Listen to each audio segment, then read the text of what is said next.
Oh là là team, ça fait plaisir cette victoire de Buzyn du côté de Rennes avec le but de Mason Greenwood, son 11e de la saison. Ça y est, il est en tête du championnat, le classement des meilleurs buteurs, à égalité avec Jonathan David, le Canadien de Lille.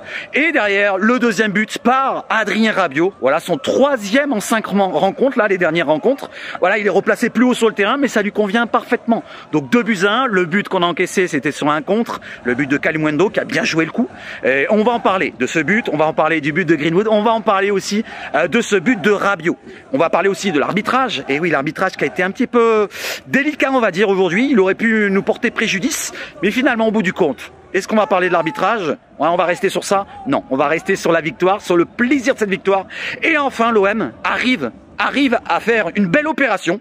À chaque fois, les années précédentes, on n'y arrivait pas. On avait toujours une opération à faire, de faire le trou avec un adversaire. On s'en souvient à l'époque de Garcia où on a affronté Lyon. On s'en souvient de ce match-là. Lyon à domicile, ils sont à 5 points derrière nous. Et si on gagne contre Lyon, on les met à 8 points. Derrière, il y a le match qui se termine par 3-2 avec les échauffourées entre Rami et je sais plus c'était qui le Brésilien de Lyon, le défenseur grand là, Marcelino, un truc comme ça.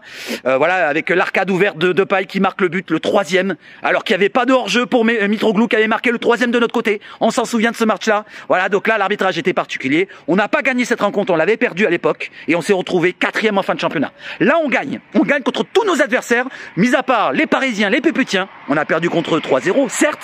Mais tous les autres adversaires, si on regarde, Lille, match nul, allez, Monaco on gagne, Nice on gagne, Lyon on gagne, Lille, Lille je viens de dire match nul, Lens on gagne, et derrière maintenant Rennes, bon, on pourrait dire que c'est un adversaire, mais ils sont 13e au classement, ou peut-être même plus loin, voilà, donc on gagne tous nos adversaires, et tous nos matchs à l'extérieur, mis à part le match contre Strasbourg, superbe victoire encore une fois, la belle maîtrise qu'on a prouvée, qu'on a montrée, surtout en deuxième mi-temps, voilà les amis. Allez maintenant, faisons un petit résumé de cette rencontre. Donc la rencontre, comme vous le voyez là, avec la composition d'équipe, la même précédemment qu'on avait mis du côté des derniers matchs, c'est-à-dire un 3-4-2-1 avec le gardien bien sûr, le GOAT, l'homme du match, le ballon d'or, Geronimo Rulli, Balerdi en capitaine, Murillo à droite, Cornelius qui remplace Kondogbia encore absent pour son mollet gauche je crois. Devant la défense, Rongier, Højbjerg, la paire qui travaille dans l'ombre et qui fait du gros travail. Au milieu de terrain, donc on continue et on reste dans l'axe avec Rabiot un cran plus haut, Greenwood sur son côté droit et à droite, piston droit, Luis Enrique, à gauche, Quentin Merlin et devant Nini Mopé. Donc une équipe qui ne bouge pas depuis 5, 6, 7 rencontres et 5, 6, 7 rencontres sans défaite avec 6 victoires, un match nul contre Lille. Donc tout fonctionne bien. Il y a des joueurs qui ont été placés peut-être dans un poste qui ne lui convenait pas, mais ça fonctionne pour l'instant. On voit qu'un Luis Enrique piston droit, ça fonctionne. On voit que plus haut Rabiot que d'habitude qu'il avait du côté de la Juve ou de l'équipe de France, ça fonctionne. Et il est buteur. On voit même que Greenwood replacé un peu plus dans l'axe, ça fonctionne. Nini Mopé, pour l'instant, il a un peu de mal parce que bon, il a pas beaucoup de ballons, il doit se battre, mais il fait du travail qui est intéressant, un travail de l'ombre, un petit peu comme le milieu de terrain, où il va faire le pressing, le premier pressing, les appels de balles qui vont aspirer l'adversaire pour pourquoi pas créer un espace et laisser libre un autre joueur comme Mason Greenwood sur le but qu'on marque. Voilà, tout le monde a sa petite mission dans la rencontre. Voilà, donc on va dire qu'il y a quelques points aussi qui sont défaillants, comme la défense. Surtout en première mi-temps, on a eu un petit peu de mal sur les transitions rapides des Rennais. Ils nous ont causé un petit peu de tort. Et d'ailleurs, c'est venu par là les occasions qui sont créées. Première occasion sur vraiment avant le penalty où le gardien vraiment Rulli est énorme sur cette occasion. Il fait un arrêt énorme. Après, derrière l'occasion qui continue, le ballon qui se lève en l'air. Et il y a une main. Alors je sais pas si ça siffle cette main là de Murillo. Voilà, donc il a un peu le bras décollé, mais franchement, est-ce que ça change la donne? S'il touche pas le ballon, voilà, s'il touche pas le ballon, ça rebondit par terre, il a toujours le ballon. S'il touche le ballon n'a pas bougé, il restait à ses pieds. Donc pour le penalty, pour les Rennais, franchement, c'était vraiment sévère. Mais derrière, on a quoi? On a un gardien, un robot. Voilà, comme je l'ai dit sur mon Discord, j'ai dit, Rulli, fais-moi un gosse, parce que c'est quoi ce gardien? C'est quoi cette recrue qu'on a fait? Franchement, pour 3-4 millions d'euros, voilà, c'était tout bénef. C'est la meilleure recrue de Ligue 1, tout simplement. Voilà, s'il continue comme ça, il va être le meilleur joueur du championnat, tout simplement. Voilà, pourquoi être que le meilleur gardien? C'est aussi le meilleur joueur du championnat. Il arrête son 3e penalty après celui face à Brest, celui face à Lyon qui a coûté je sais pas combien de points, et celui face à Rennes qui coûte aussi des points. Donc Rulli nous fait un arrêt énorme. Il détourne le ballon sur son poteau, et derrière le ballon sort en sortie de but, ou en corner, pardon. Ensuite, on encaisse le but sur cette transition rapide où Greenwood ne fait pas l'effort, il perd le ballon. Derrière, il y a un Cornelius qui perd le duel et qui est un petit peu mollasson aussi sur cette occasion-là. Balerdi doit se décaler pour prendre un petit peu l'espace où Cornelius n'était plus là. Et derrière, dans son dos à Balerdi, il restait Kalimundo face à Murillo. Il joue bien le coup, Kalimundo, à s'arrêter dans sa course. Murillo continue sa course au point de penalty. Kalimundo, il a juste à ajuster sur le petit filet Rouli qui n'y peut rien. Voilà, ça va trop vite pour lui. Voilà, il peut pas tout faire, hein. Il peut pas faire non plus le ménage à la mi-temps, je sais pas ce que je veux dire, mais bon bref, vous voyez ce que je veux dire, Rouli ne peut pas tout faire, mais derrière il y a la réaction. Et celle-là, je l'attendais pas, pardon, je m'attendais pas aussi rapide. En 2 minutes à peine, l'OM réagit, et réagit bien. Pareil, pratiquement la même occasion, même si c'est dans une construction, c'est pas un compte que l'OM a, c'est une construction très rapide de la part de l'OM, avec, sur le côté droit, Enrique qui va combiner avec Højbjerg en une touche de balle, tout ça en une touche de balle, qui va nous faire une espèce de petite déviation. Alors, je sais pas si c'est pied droit ou pied gauche, extérieur du pied, qui va arriver sur le côté droit pour Murillo, centre en retrait, point de penalty. Mason Greenwood, son 11e but, meilleur buteur du championnat. Voilà, donc le but magnifique de la part de Greenwood, qui l'amène donc à la première place des buteurs. Et derrière, on enchaîne parce que après le but de l'OM, franchement, on a maîtrisé la rencontre. Plus on avançait dans la rencontre, j'ai l'impression que plus les Rennais n'arrivaient plus à toucher le ballon, tout simplement parce que, regardez la possession de balle, on est pratiquement à 70-75%, je sais plus exactement, mais en tout cas, on se retrouve avec une grosse possession de balle, grosse maîtrise de la part de l'OM, et c'est ce que réclame De Zerbi. Il veut de la maîtrise, bien sûr, il veut des résultats, mais il veut aussi de la maîtrise. Il veut qu'on gagne par la maîtrise. Donc ça, c'est très important.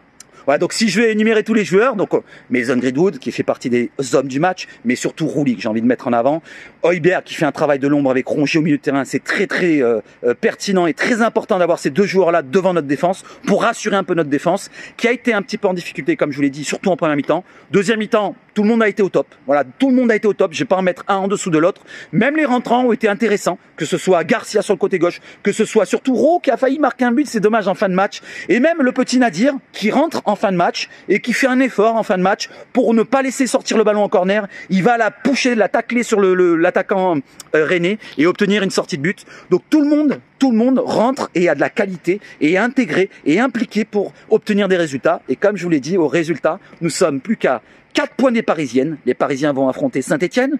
Et Saint-Etienne a un nouveau coach. Saint-Etienne a gagné le dernier match avec la manière. Donc pourquoi pas avoir une surprise? Voilà, pourquoi pas avoir une surprise? Les Parisiens ne vont pas gagner tous les matchs. Ils ne vont pas être invaincus jusqu'à la fin de la saison. N'oubliez pas ce que je vous ai dit. Tant que la cloche n'a pas sonné, moi j'y crois encore au titre. Et d'ailleurs, même les joueurs, quand ils rentrent en conférence de presse, Cornelius, avant le match contre Rennes, il a dit, on est ambitieux. Dans notre équipe, on est tous ambitieux et on veut viser au plus haut. Que ce soit en Coupe de France, bien sûr, mais aussi en championnat. C'est pas terminé. 4 points. C'est rien, 4 points. C'est 2 rencontres. 2 rencontres. Voilà, je m'enflamme un petit peu sur le titre à chaque fois, mais j'y crois. Surtout avec cette équipe-là. On sent du caractère, on sent du mental, on sent que cette équipe, c'est pas la même que l'année dernière. En plus, il y a de la qualité et en plus, on est efficace. Deuxième attaque du championnat, avec plus de 2 buts moyenne par match. Que demander de mieux? Mis à part peut-être la défense, qu'elle soit plus rassurante. Mais on a recruté un joueur, là, Luis Felipe, qui n'est pas rentré bien sûr. Il rentrera pas non plus mardi. Peut-être le match d'après ou le match encore d'après contre Nice. Je le vois bien rentrer face à Nice quand on mènera 3-1 en fin de match. Donc Luis Felipe qui rentrera en fin de match contre Nice. Pour les autres joueurs, on peut parler des pistons avec Luis Enrique côté droit, Quentin Merlin côté gauche. Luis Enrique un peu moins présent offensivement que d'habitude, mais il a l'apport d'un autre joueur qui est très important, c'est Murillo. Murillo qui est transformé depuis quelques rencontres. Il nous délivre encore une passe décisive. Certes, vous allez me dire, il cause le penalty. Certes, vous allez me dire, sur le but qu'on encaisse, il est aussi sur le coup.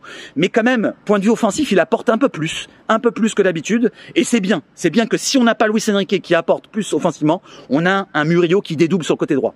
Côté gauche, on va dire que Quentin Merlin a été un peu plus défensivement aujourd'hui précieux qu'offensivement. On l'a pas beaucoup vu offensivement. Je sais pas si je l'ai vu une seule fois centrer ou tirer au but. Je sais pas, n'hésitez pas à me le dire.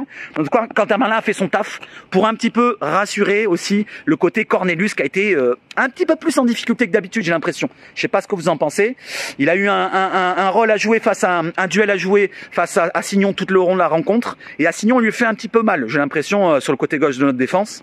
Voilà ce qu'on peut dire de défaillant. Notre défense qui a été un petit peu dans le dur, mais surtout la première mi-temps, parce que la deuxième, on a dominé de bout en bout. Voilà, il n'y a rien d'autre à dire. Voilà pour le classement, comme je vous l'ai dit, on fait le point.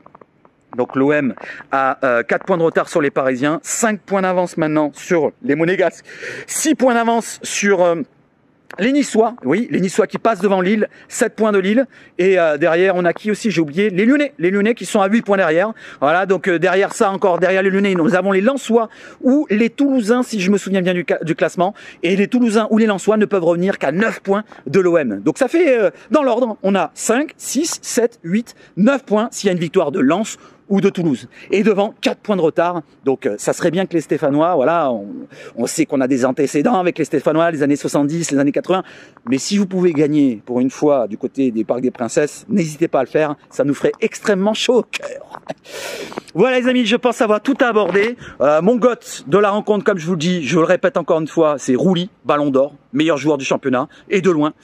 Deuxième joueur, on peut citer aussi Mason Greenwood, qui répond présent, efficacité, net, sans bavure, un but, une passe décisive. On peut dire que tous les joueurs ont été bons. Voilà, il n'y a pas vraiment un joueur en dessous d'un autre, mis à part, comme je vous l'ai dit, la défense. Cornelius en difficulté face à Signon. Peut-être, voilà, le côté défensif a été un petit peu en dedans aujourd'hui. Mais au bout du compte, le résultat est là. Et on va prendre du positif là-dessus. On va mettre tout le monde à la moyenne. Si je devais noter tout le monde, ça serait tout le monde minimum 5. 5 pour Cornelius, le minimum. 5, 5,5, 6 pour Balerdi. À côté, Murillo, 5,5, 6 aussi, pareil pour lui. La défense un peu moins que les autres. Après, on monte Rongier, Højbjerg. Ça serait un 7 chacun. Sur le côté gauche, Merlin, allez, on va dire un 6. Enrique, 6,5. Je le mettrais un cran plus, au plus. Devant eux, donc on a Rabiot. Je mettrais 7, voire 7,5. Très important, Rabiot. Il a fait beaucoup d'efforts. D'ailleurs, en fin de match, il était un peu cuit, j'ai l'impression. Et Greenwood derrière, je mettrais un 7, 8, pourquoi pas. Ouais, Greenwood 8 directement. J'ai oublié Rouly, 8,5. Je suis désolé, je vais mettre un cran au-dessus pour Rouly. Et devant Mopé, ah ben finalement il y a Cornelius et Mopé. Voilà, c'est les deux joueurs qu'on peut mettre un peu moins. Mais Mopé, à contrario, lui quand il fait une erreur, c'est pas la même chose que Cornelius qui est derrière. Donc on va dire que Mopé, allez, on va le laisser à 5,5, juste un cran au-dessus de Cornelius pour ma part. Mopé qui fait beaucoup d'efforts. Et d'ailleurs sur le but, il est important. Donc je vais mettre même monter à 6 pour Mopé. Voilà, il a fait l'effort de faire l'appel au premier poteau pour laisser l'espace libre pour Greenwood qui va marquer le but. Voilà les amis, j'espère que vous avez apprécié cette vidéo là. Désolé, je suis pas à la maison, je peux pas vous parler du mercato. J'ai vu que dans le mercato, il y avait Molenbeek qui était intéressé pour François-Régis Mug. Donc à voir si on va le prêter là-bas ou le vendre. Je sais pas ce que c'est comme information, je me rappelle plus exactement. Et le jeune Tidiam Gomis du côté de Caen, qui est suivi par Aston Villa, si je me trompe pas, de club en PL, qui est intéressé.